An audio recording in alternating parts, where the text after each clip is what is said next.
నాయుడు గారు కానీ రాష్ట్రానికి మన శ్రీకాకుళంకి పెద్ద దిక్కులో ఉండి చెప్పే కుటుంబం, అలాగే గౌతు శివాజీ గారు కానీ ఇవన్నీ మీరు వాళ్ళకు ఊడిగం చేస్తే తప్ప మనకు అభివృద్ధి ఇవ్వలేని పరిస్థితులు.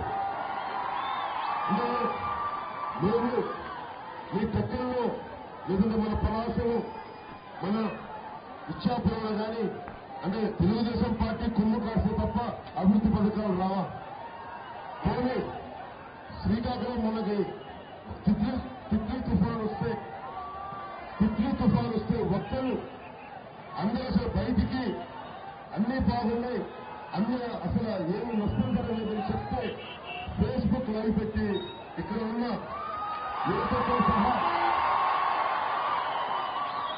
పైకి తెలియజేస్తుంది మనం జనసేన యువత. ఎంతసేపు రాజకీయ వ్యవస్థ అంటే వారి కుటుంబాలకి వారు అనుమతులకు తప్ప వారి అనుచరులు తప్ప మిగతా వారికి అభివృద్ధి పథకాలు రావట్లేదు. నిజంగా అచ్చెన్నాయుడు గారు కానీ లేదంటే గౌతు శివాజీ గారు కానీ నిజంగా వీళ్ళందరి కోసం పనిచేస్తే ఈరోజు జనసేన